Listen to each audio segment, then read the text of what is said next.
Hello, this is Jay Ruane here with another edition of Max Growth Live, and boy, do we have a show for you today. We have a phenomenal guest, but before we get to the guest, let me see how I'm pointing, Seth. How am I pointing? And I'm pointing to Seth Price down there in Del Boca Vista, Florida. I think that's where you're at right now. That's exactly where I'm at. Phase 2, Phase 3, Del Boca Vista. 2.5. But we both 2.5. We both have smiles on our face because what we have in store today is something that is going to, I think, just be a legendary interview. Tell us what we got on tap. We got Michael Gerber. He is the author of the E-Myth Revisited. This is a guy who has preached systems and elevating yourself to work on your business for years. So I feel like this is my holiday gift to Jay. When you told me you got this God, it was my smile. And I know it's the first day of Hanukkah, but thank you for giving this Gentile a gift, because I've been really excited about this. And I really can't wait to get to this interview. I have so many questions about the role of systems, about being, the pull of being an entrepreneur, between being a technician, especially when it comes to law. My mind has been racing. I was up in the middle of the night scribbling down questions. So I'm really excited about the day. And look, I feel like when Jim and Tyson created the Maximum Lawyer community, like this is sort of like the epicenter. So to be able to bring this as part of Maximum Lawyer community to the greater group, so excited, because again, we talk about it on a regular basis. I am sure we are not near the level that Michael wants us at, but the idea that we are continuously striving towards that elevation of working on your business and adding systems, let's get him out here as soon as we can. All right, so what we're going to do is let's take a quick break. You'll hear from our sponsors. And then when we come back, we're going to have Michael Gerber, author of the E-Myth series of books. We'll be right back with this edition of Maximum Growth Live.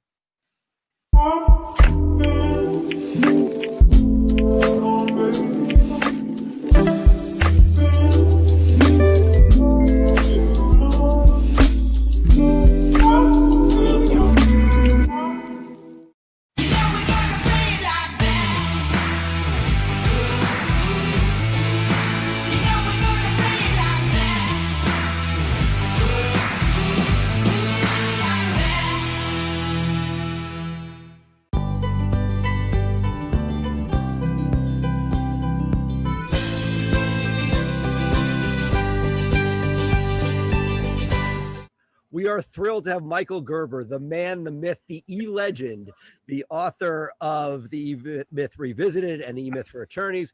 Welcome, Michael. We're thrilled to have you here. I'm delighted to be here, guys. Thank you. Our for ourselves and for our audience, we often reflect back on your words that you've written when we think about how we should be running our business versus rather how we are running it. I would love to hear your perspective. I first heard you back in the early 2000s at a YEO event before it was a seminal moment for me where you were like, hey, just slice the bread and this will work. I remember speaking to you at the after party with your driver. You were on a road trip where you had this driver that brought you from place to place. And it was just so inspirational. But you spoke to thousands of entrepreneurs. First, for our audience, most people know and have read your stuff, but for people that don't, who is Michael Gerber and what is the E-Myth?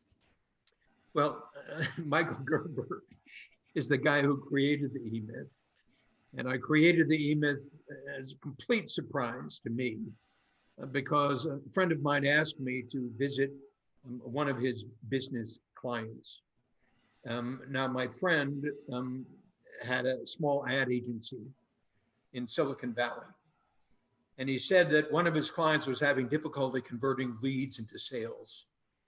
And he asked me if I would visit with his client and see what the problem was. And I said to my friend, Ace, that was his name, it still is, he's my brother-in-law.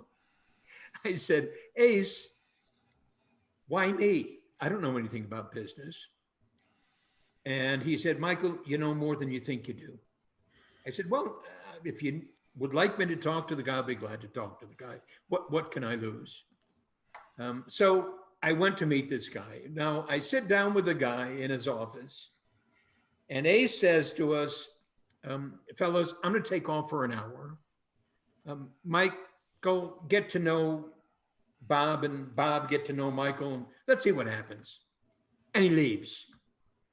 So the first question Bob says is, well, Michael, what do you know about my business? And I said, nothing, Bob.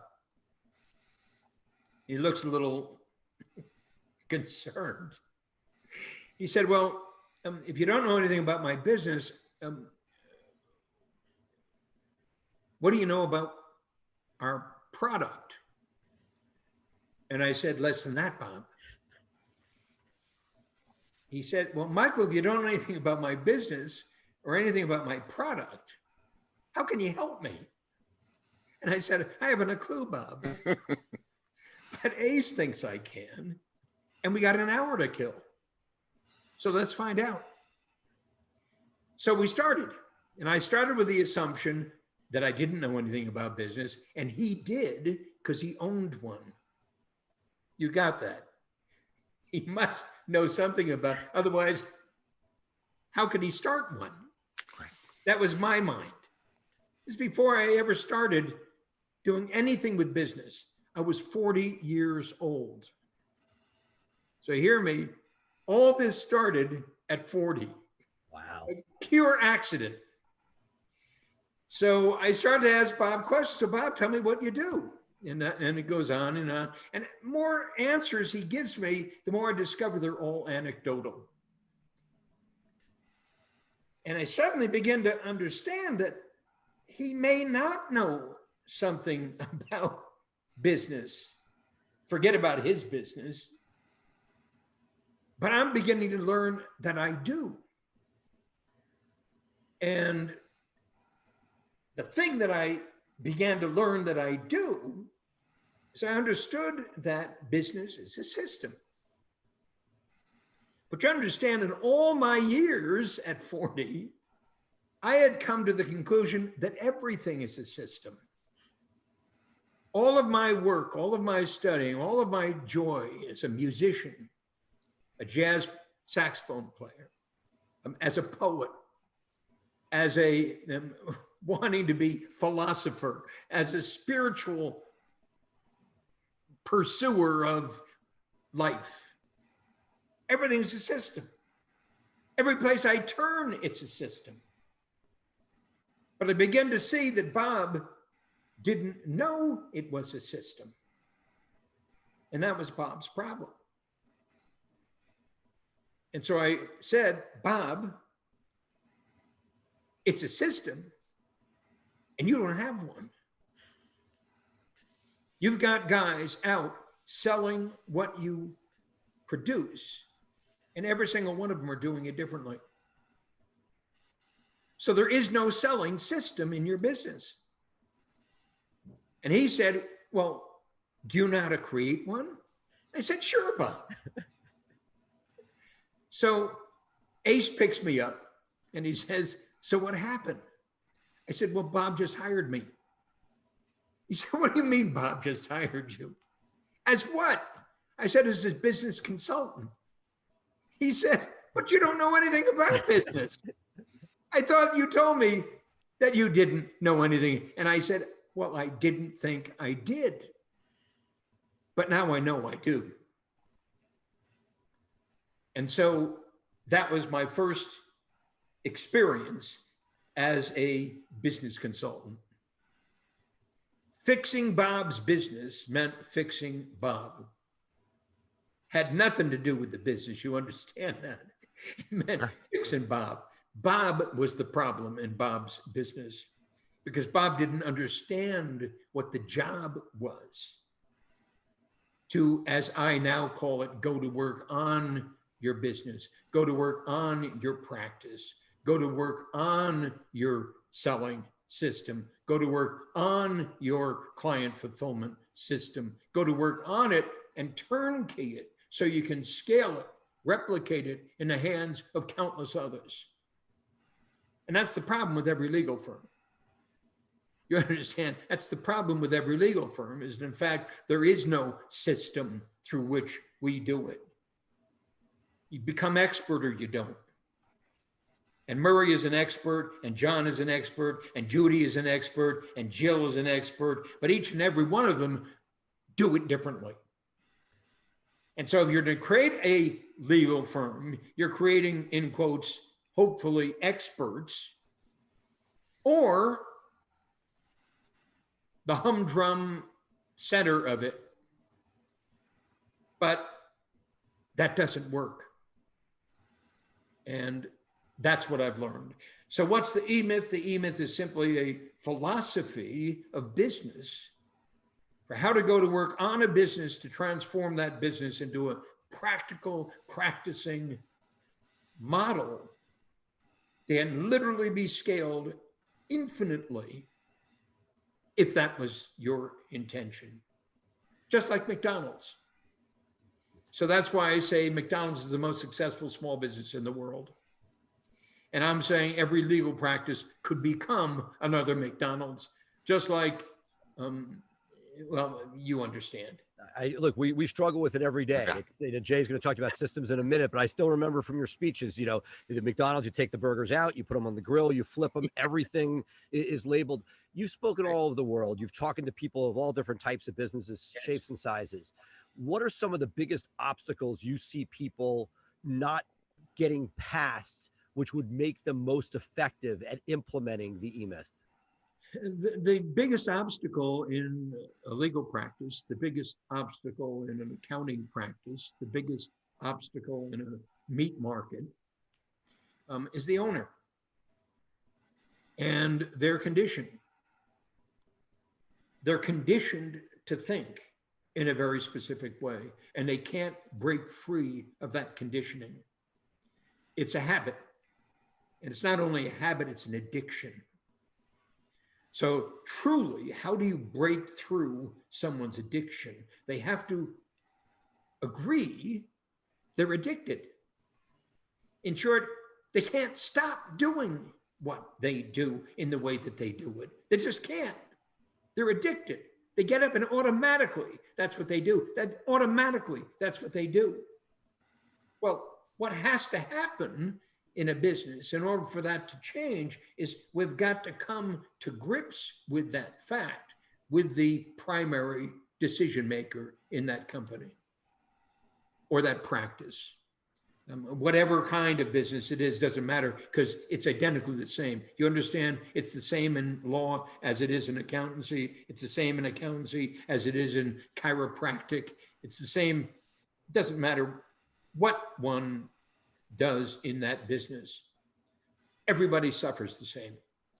Are there any techniques you've seen over the years that have helped people break through from, let's say, the manager to the entrepreneur? Well, you mean, are there any strategies that I have learned how to use? Or you've seen other people using effectively? And we have effectively enabled other people to use in order to shift that attention. There's a very neat strategy, and it really requires someone to take a shift, philosophical shift in understanding about people. There was an extraordinary man a generation ago by the name of Gurdjieff. That's spelled Gurdjieff, a spiritual master. And Gurdjieff was wont to say, there is no I. There are only a subset of little I's. But when each one of them wake up, they say I as though the capital I. So as a strategy, what I would say to you, I would say to understand that every single one of those little I's has an addiction. One eye has an addiction for the pretty penny. Another eye has an addiction for busy, busy, busy. Another eye, you understand, you can see the eyes poking out of your experience in your life all the time. You get to know them. My mind is racing with that right now. Yeah, you get to know them. Here's the strategy. I am the higher one of all of us. I am the strategist for all of us. I am the creator for all of us. I am the one who will transform the state of whatever it is I'm committed to transform, to create the great result I am here to create. And in order for that to happen, I have to take charge of all the others. And so I'm going to give each of them a name. So the pretty penny, I'll call Murray. And the busy, I'll call John. And when Murray jumps into the office, because Murray's excited about a pretty penny, I have to say to Murray, back off. We're not doing that today. And take charge. Now, if you were to do that every day for only a month, everything changes. There's a great book, a really, really great book. In fact, it was given as a gift to me just recently, but it's a book called Principles. Are you familiar with this book? Absolutely. I've read it. I've read it twice, actually. Yes. And my copy is all noted up. Ray Dalio, what a brilliant, brilliant, brilliant book. He's speaking to that I've just spoken about. But what he did in his life is to organize his life in such a way that I am in charge of it. But I'm not just in love with it. It has to make sense. So there's a fundamental set of principles regarding the work we do when we go to work on what we're here to create, rather than just busy, doing it every single day. To work on it demonstrates that there's a distance between the two of us. What is working and what isn't. And me. So I now have an ability to see it as though from above, and in the process separate from it. So I'm not called by it constantly to be consumed by it constantly, which lessens the addictive nature of most of our behavior. Very, very cool. You know, you talked about systems off the top, and you may not realize it, but Jay Ruane is known as Mr. System. So I wanted him to sort of jump in and talk to you, because he is somebody who is, you know, taken the E-Myth to heart, and as well as anybody I know, created systems for his firm. I think part of my problem is that little I that is jazzed about systems really sort of pushes everything else away. When I can sit down and write out a system from beginning to end and then watch somebody execute it and all the questions are answered and they can just do it without my involvement, I get so giddy. But I want to talk to you a little bit, Mr. Gerber, about systems, because please call me Michael. Michael, there is a natural inclination among lawyers to be pulled constantly to the technician role because of their training as lawyers. And a lot of lawyers have a problem with separating the legal services business owner I with the law career professional avocation I. And you've seen service providers across many different systems, many different genres of business. And I'm just wondering if you have any words of wisdom for our audience that tends to be mostly lawyers on things that they can do to sort of understand that you have this duality within you, and you have to give each segment of your personality the opportunity and the tools to bloom, using systems to develop your practice. Well, it's an incredibly important question and an incredibly important problem. Attorneys are licensed to practice law. That's a technician's role. You might say it's a higher standard of work. It's a profession, just as medicine, et cetera, and so forth. But each, the doctor, the attorney, the accountant, the psychiatrist, et cetera, and so forth, are trained, taught to work. They do work, law, medicine, et cetera, and so forth, like any technician, like an electrician, like a plumber, like a truck driver, et cetera, and so forth. The difference, obviously, the attorney is assured, you're a professional, ergo, they're not. So that, for a time, inspires a young attorney to practice, and to get better at practicing. But there's no one sitting there speaking to that attorney about the layers of performance that are absolutely critical in order for that attorney to grow beyond just being a technician. Nobody does that. It's not built into the practice of law to do that. So obviously, in order for something to shift for the attorneys in your practice to do that, something has to shift within you to make that occur. And that's where the innovation takes place.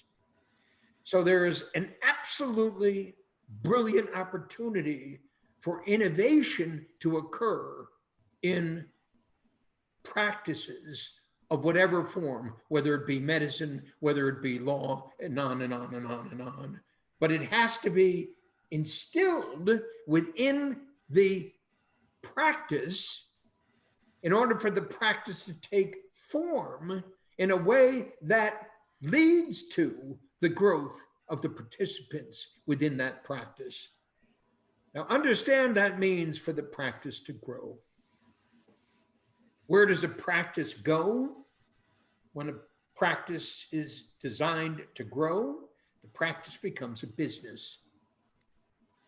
Understand the two are completely different. A business, in our language, is a subset of practices. So effectively, if we look at the path that we have created, we call the eightfold path. All of this starts at the very beginning of the eightfold path. The first step in the eightfold path is the dream. I have a dream, Dr. Martin Luther King said. There is no dream in most practicing attorneys. There's simply work and getting more work and getting paid more for the work that I do. So I go from $100 an hour to $200 an hour to $300 an hour to $800 an hour. And that's the progression to demonstrate my evolution as a practicing attorney. Of course, I can become a partner. But of course, a partner is simply a practicing attorney doing other work. But nobody ever taught partners, in fact, what that other work really is. Because there is no business model that suggests that, just as in Principles by Dalio, that work is something other than what we believe it to be. You have to have a definition of work. The dream sets out the end game. It sets out the great result. So let's say you're going to begin the new practice of the future. The new practice of the future would be started with a dream, and then a vision, and then a purpose, and then a mission. The dream, the vision, the purpose, and the mission come together, created by the dreamer, the thinker, the storyteller, and the leader. We're beginning to create an entrepreneur within that attorney, an Imagineer, as Walt Disney called him. You follow me? Absolutely. The Imagineer is a dreamer. I have a dream to produce a great result. A thinker, I have a vision of the practice that in fact will enable that dream to become a reality on the street. I've got a purpose, and that is to transform the state of whomever it is that we're here to serve. And I have a mission, which is to design, build, launch, and grow the system that's absolutely critical for the dream to take place, for the vision to be manifest, for the purpose to become a reality, and for our lives to be transformed. That's the first stage of this process of applying the E-Myth model, you might say, to a legal practice. The next step is the job. The job is the client fulfillment system. Who's working in the job? The attorney. Doing it. But you understand, it's a client fulfillment system that attorney is being trained, taught, inspired to master. This is how we do it here. This is how we do what here? This is how we do what we do here every single time, et cetera, and so forth. System-centric. You follow me? We're developing this model, system-centric. The next it sounds like my office. I'm like, this is me. I'm loving it. The next step is the practice. What's the practice? The practice is the three-legged stool. Lead generation, lead conversion, client fulfillment. It's your franchise prototype.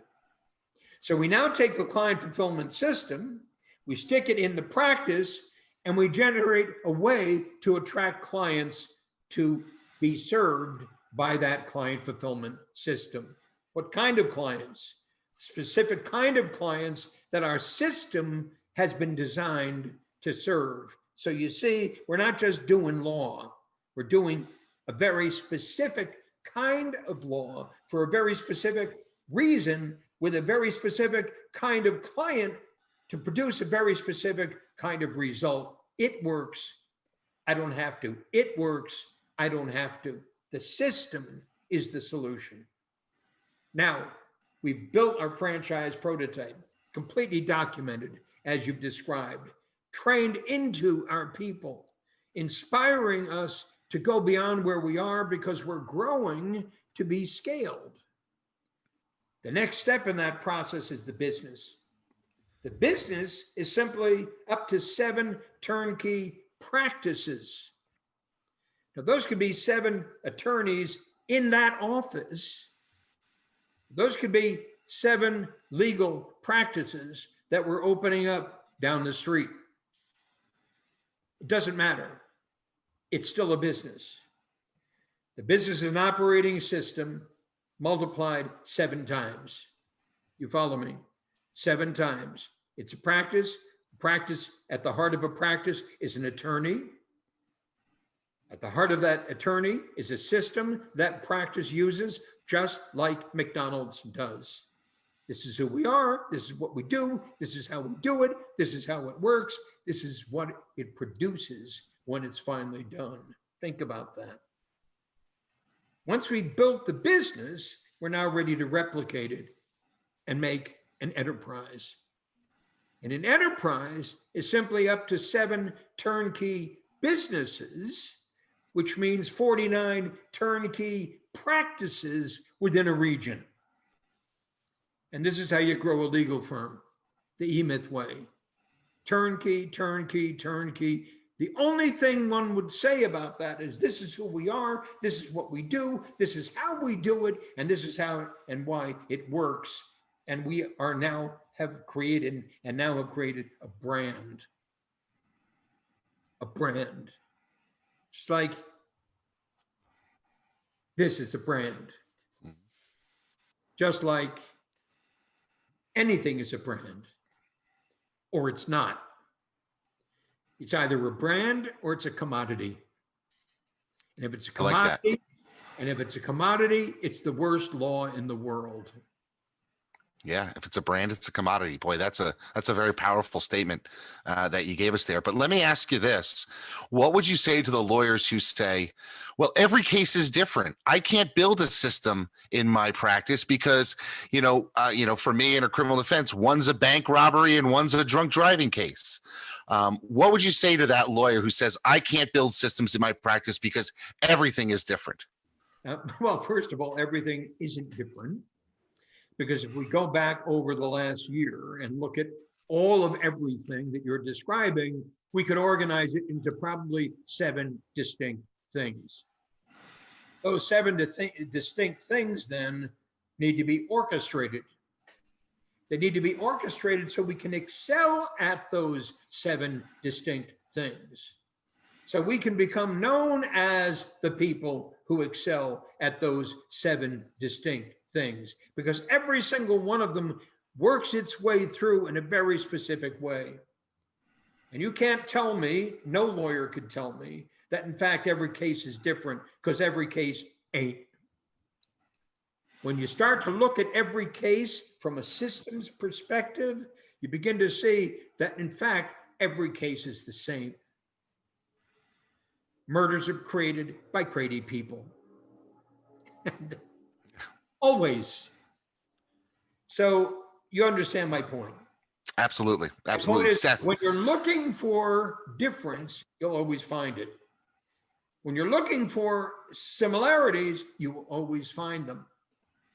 So we must change our point of view to begin to look for similarities in order to create a company that can respond to those similarities in a way that nobody else has responded to them for. Is there a scenario, again, if the law seems to be, and I'm sure you hear this in every sector, there are certain elements that are harder to apply than others when trying to sort of follow the E-Myth philosophy. Are there any points where you say, with more complicated? Wait a second. Let me just say, when you said that, look for the easy ones. Well, I mean, for the easy ones, instead of becoming muck and mired up in the hard ones. Yeah, but that's what we got to do. That's what we got to do. No, you don't have to do anything. Here's what you say in a business that describes it in the way that you've just done. You say, we don't do that anymore. Or you say, we're going to transform the way that's done to become the leaders in that marketplace. So they always come to us because we've got it handled. And the thing I've wondered and wanted to ask you about is, I get and live to a certain extent the philosophy you put out.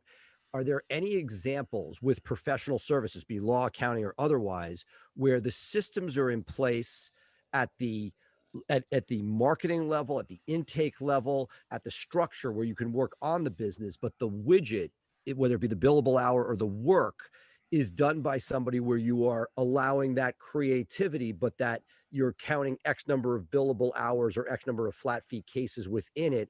And that is there ever a world where you layer the systems very strictly, but then have something that is less systematized that feeds into it? Hear me. You're trying to create a world because of the world you live in. The only thing that drives a question like that is yes, but could. It's sort of like, yeah, but when you can't that, could you in fact create it so there's some places where you don't have to be systematized and other places where systems work? And the way you also put it is systems are strict. In other words, they control us. So it's in a controlling world where systems work. And otherwise, we're flexible, we're liberal, we're creative.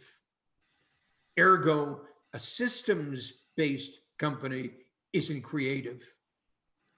Now, I could take that point that you just made, and I'd take this company by Ray Dalio, who's among the wealthiest men in the world, and whose business is among the top 10 most successful privately held companies ever created.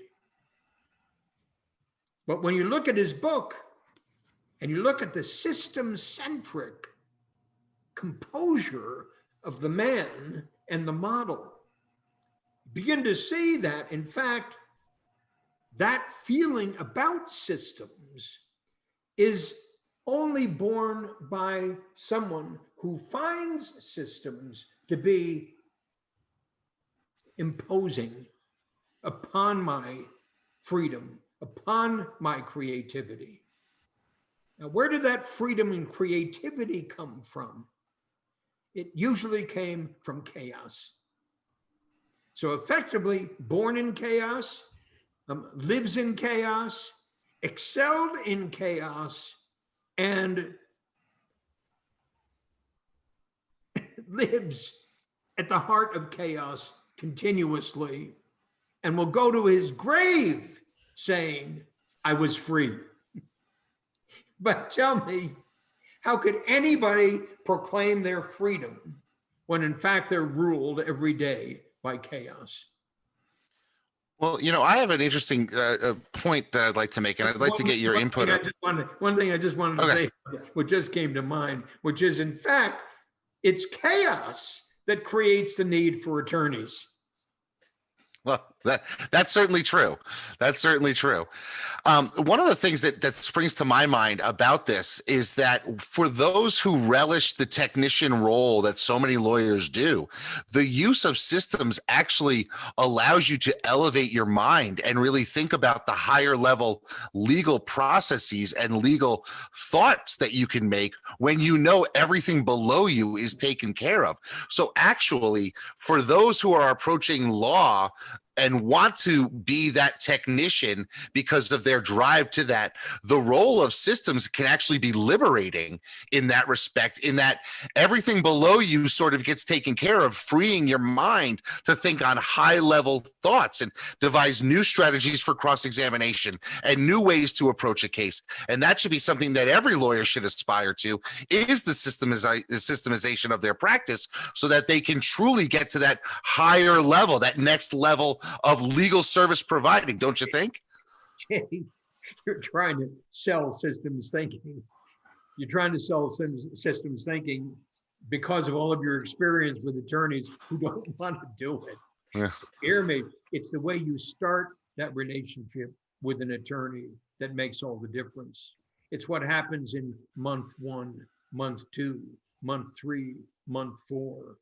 Your practice is a school. You're initiating a relationship with a young attorney, and you're selecting those young attorneys based upon a model that you've created that suggests these are the elements that must exist within a practicing attorney in our firm. That's one who aspires to grow beyond the practice of law. One who aspires to grow beyond the practice of law. I just want you to imagine a seminar called Aspiring to Grow Beyond the Practice of Law. And you're doing this seminar for whom? For attorneys who are looking for a position in a great legal firm. Now, what legal firm in the world would ever suggest there's something beyond the practice of law? Nobody. But imagine being the firm that suggests there's something absolutely profoundly positive beyond the practice of law. Today, we're going to discuss the process one goes through to discover what it means to lead a professional life. I'm Jay. You're who you are. Let's get with it. And you begin the process. At the end of the process is anybody who is inspired by what I've said, please come talk to us. We're always looking for new folks in our firm who wish to grow beyond the practice of law while creating the most magnificent legal practice on the planet. The two don't seem to live together. We're going to show you how. Awesome. I love it. Seth? You know, one of the things that I'm curious about is many of these things you talk about when you talk to people with existing law firms seem pretty daunting. When people have implemented the E-Myth to the highest level, do you see it retrofitting an existing organization, or is it very often when you lay it out from the beginning that it has a better chance of hitting its highest levels? First of all, it only happens when they come to us. They've read the book 2 times, 3 times, 4 times. They've tried to do it themselves. And finally they say, oh, I need help. And they come to us. And when they come to us, there's a moment at the very beginning where we're coming to agreement. And that agreement would be about beyond the practice of law. It's called your life. So you get to make a choice right now, today, whether or not you're going to create a life worth living or whether you're going to be a lunatic. You get to choose that. Understanding primarily you are a lunatic. Well, that's for sure. Your life that way. But we're going to ask you the question, would you prefer it to be different? Would you prefer your life to be different? And then we go into that question and we have a conversation about that. Now we're going to begin to shape the picture of the life that would be different. And we're going to have some time of wrestling with it, about the truth of it. He does that brilliantly in Principles in the first part of the book, where he wrestles with failure, he wrestles with success, he wrestles with his understanding of the marketplace, et cetera, and so forth. It's a philosophical process, a psychological process of engaging more fully with the question about what does it mean to lead a productive, meaningful life, than just the ordinary question, would I like to work less and make more? Which is the stupid question everybody asks. Would I like to work less and make more? We're not interested in that question. You understand? We're only interested in meaningful questions, because at the heart of the E-Myth is a very meaningful reality. And it simply says that most lives don't work. And they don't work because they're not living them right. And they're not living them right because nobody ever taught them how to. And you certainly didn't learn that in law school. No, definitely not. That's for sure. That's for sure. So you've worked with all sorts of organizations, I'm sure some lawyers over the years.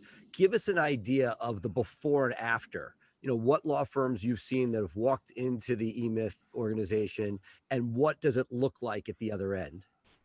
Well, it looks like a human environment at the other end, where people within the firm feel heard, feel supported, feel they're on a path of discovery, what they really want to do, how they really want to work, what law really means to them, what the profession means to them, and so forth. So absolutely, the difference is that they're not driven by chaos all the time. They're driven by a sense of order. They're also driven by a sense of meaning. What we do is important, and we do it in an important way. So imagine living in that environment. We're not constantly stressed and put into that horrible position of never getting enough done and getting it done right, always something falling behind, always something missing in the, you understand? Didn't we, et cetera, and so forth. Conflict all the time. Most legal firms that we meet are in conflict all the time, or they're not getting enough practice, enough business. So they're between and betwixt this problem all the time. Not enough, not enough, too much, too much. Not enough, not enough, too much, too much. Not enough. You understand what I mean? Imagine if you could actually work on the system so that problem goes away. In the companies, the practices that we have worked with over the years, that problem goes away. Never goes away completely. We're not God, for God's sake. But it goes away because something takes its place. And that something that takes its place is a mindset that enables us to talk with each other, to be with each other, and to produce with each other in ways that we never thought possible before. Jay. So, I know go on. I was going to say, I know that sounds too good to be true, but understand it is too good to be true. But it is true. So I'd like to ask you my final question is about my love for systems, and really for someone who has helped people develop those things to take their businesses and their service organizations to the next level. How important is it to have the frontline people assisting with the development of those systems, or is it something that should come from the top down, from the bottom up, or from all sides? Where's your? This is a practical tip for the people that are listening to this presentation. All sides, all sides. And why is that? Everyone in the company participates in the process because everyone in the company is affected by the process.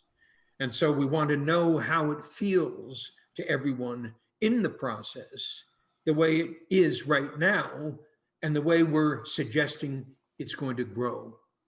Because to grow is everything. Understand, we're not here to stay the same. We're here to grow. And then the question becomes, well, what do we mean by grow? So you understand we're shaping the future in our minds, and our minds are having a conversation with our other minds, and all of our minds are coming together, shaping the reality that we're here to produce. Understanding that we're not shaping the reality to produce it for people who wish to remain the same. We're shaping it for the organization that wishes to grow exponentially beyond where it is today. Why? So I say my dream is to transform the state of small business worldwide. And if I were an attorney, I would say my dream is to transform the state of legal services worldwide. And why would I say worldwide? Because if I could create one, just like Ray Kroc did at McDonald's, then I could create 10,000 just the same. Hear me, every place on the planet, just the same, just like McDonald's has done, because it works in the smallest form. It can be scaled to the largest form. But the largest form is simply a number of those in the smallest form. We know that little sucker works. Now do it again, do it again, do it again, do it again, do it again, do it again. Why not? Because we suddenly have a universe and a universal approach that enables us to truly blow people's minds. You know, one of the things that's interesting to me about that is that perhaps for lawyers who are entrepreneurial and leave firms to do their own thing, maybe what they truly want to grow after successfully building the systems to run a practice is grow themselves and give them the time that they need to study music or study art or travel. And that's an okay thing if that's part of your system of life. And so really what you're telling me is that I should be applying systems not only to my business, but to my personal life so that I can get the most out of it. Well, how in the world can you create systems for your business if you're not systemic in your personal life? It's impossible. So effectively, we become systems thinkers because systems make things work. So they'll make things work where I live in exactly the same way as they make things work where I work. And suddenly everything's in harmony. It's that harmony we're seeking. Absolutely, however, if I don't have a dream, if I don't have a vision, if I don't have a purpose, if I don't have a mission, then there is no there I'm moving toward. There is no reason for that there that I'm moving toward. There is no logic underlying that. And there's nothing compelling me to create that because I'm not in love with that. I must become absolutely in love with what I'm here to do. So I suggest always and every time that every single person you ever meet, every single attorney you ever talk to, you should get them to watch Dr. Martin Luther King Jr. and his I Have a Dream in Washington, D.C. Now hear me. Once you hear that twice, once you hear that 3 times, 4 times, etc., and so forth, you suddenly understand the difference between great thinkers and great creators and everyone else. Because when you hear Dr. Martin Luther King, you might as well be listening to Steve Jobs. And when you hear Steve Jobs, you might as well be listening to the guy who invented Starbucks. And when you hear the guy who invented Starbucks, you might as well be listening to the greatest thinkers of all time, because every single one of these individuals saw work as something beyond the work that everybody does. They saw it as a meaningful, substantial reason for being in the world. That's why I'm here. That's why I was born. That's what I do. That's who I am. Imagine feeding that, teaching that, inspiring that to a brand new attorney in your firm. You begin to taste it, feel it. It just takes it beyond anything they'd ever experienced before. In all of their schooling, they'd never experienced it. Now they're going to experience it on their first job. Wow. Wow, that's inspiring. Great stuff. Seth? No, I was going to say it's hard to tap that. So I feel like, I know we'll have a lot of questions from our audience over time, and I'd love to be able to feed those back to you and hopefully have you back with our show. Please do. Please do. We can make it a regular calling. I would love that, because, what you have done just today has inspired me even so much more. Reading your book, I got inspired. Now meeting the man behind the book is just taking me to the next level. It's interesting. I said to my wife earlier today, we built a new kitchen, and I said, you've always wanted to be a baker. You just built your perfect kitchen. I have a book I want you to read about this woman, Sarah, and I think you should read it. So I gave her a copy of the book, and hopefully it's going to spark something in her as well. So thank you, Mike, so much for being with us here today. I can just say that this is probably up there in one of the top moments of my life, to be able to spend some time with you and talk about this stuff.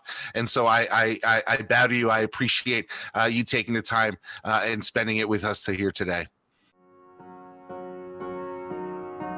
In this world today, if you want to grow your business, you want to grow your firm, you want to take on more cases and make a bigger impact, you have to have a digital blueprint.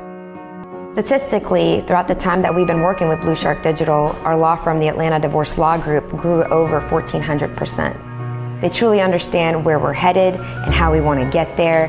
I have a team in Blue Shark Digital that I feel like has my back.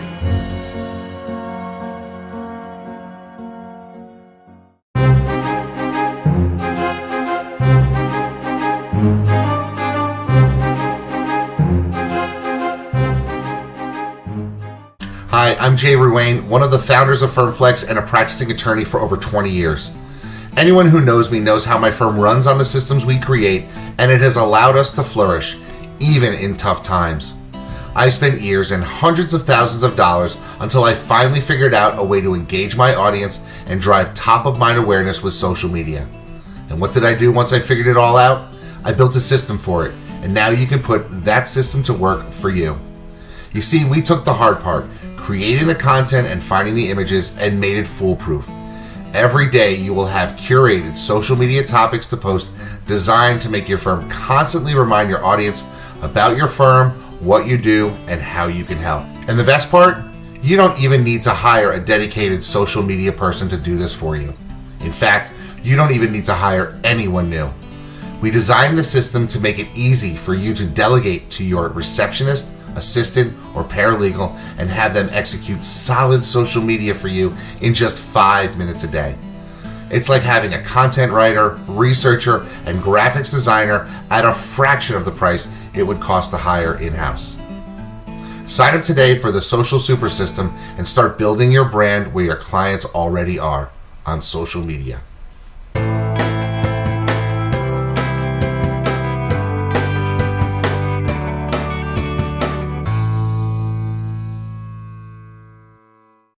Wow, Seth. I mean, I got to tell you, this was, I know I've loved a lot of the interviews that we've done, and we've gotten great things out of great people all year. But to end this, our first year with an interview with Michael Gerber, and just the thing that sits with me is you are either a brand or a commodity. And I don't want to be a commodity because commodities get sold at their lowest price. What was your big takeaway? You know, I think it's to continue to aspire to raise that bar. I came in with sort of modest goals of where I thought that I could take things, and he's sort of pushing you to say, no, that the anything you put as sort of a roadblock that you can continue to systematize and push yourself north, but you need to bring your team along with you. Yeah, and you know, one of the things that we didn't get to talk about deeply was that, you know, I am of a belief, and I'll put this out there to the audience, that there are legal things that you can do, even high level trial skill, trial tactic, legal things that you can put into place and systemize to some degree. And when those things are systemized, you are able to then elevate and really think about the higher level stuff. Maybe I take my voir dire in a different way. Maybe I take my cross-examination in a different way. Maybe I'm going to think about approaching this legal brief and write it differently this time. And I think by having the security and safety of knowing that the systems are going to get all the lower work done, it frees your mind. So it actually allows you to be a better lawyer by having a standardized processes that you go through things, don't you think? Absolutely. It was a joy, and I just watching your face while he was speaking, because I know that you've spent so much of your waking hours figuring out how to elevate yourself and create those systems. In fact, I have to thank you because you have forced me to push in that direction, and it's very easy day to day not to. But you know, between the two of you guys, I'm getting myself there. Yeah. I mean, it was just phenomenal. So the show went long, but I didn't mind it. But let's wrap it up. You know, if you need to watch this again, please watch it on our Facebook page, facebook.com/Maximum Growth Live. You can always download our podcast. Of course, we're part of the Maximum Lawyer Media family, so you can also get that through the Maximum Lawyer podcast as well. We'll get this out and up as soon as possible because I know a lot of people were interested about this, but definitely give us some comments down below. Let us know what you thought. Like you heard, we may be having Mr. Gerber back. He said, call him Michael. I can't do that. Mr. Gerber, it's the way I was raised. We're going to have him back on a show months to come. And we want to get these questions out of you. So please let us know what questions you would like to ask. And with that, Seth, I think we're going to sign off for this edition of Max Growth Live. Sound good? That sounds great. All right, so let's have this. I'll be leaving from Connecticut. You'll be leaving from Del Boca Vista, and we'll check in. We'll see y'all on Tuesday for another edition of Max Growth Live, where for sure we're going to talk about this interview and all the nuggets that we got out of it. Get out your pen, start back at the beginning, watch it again, and let us know your takeaways because we want to talk about that stuff. All right, folks, bye for now. Have a great evening. Happy Hanukkah for all those who are starting tonight, and we'll talk to you next week. Bye for now.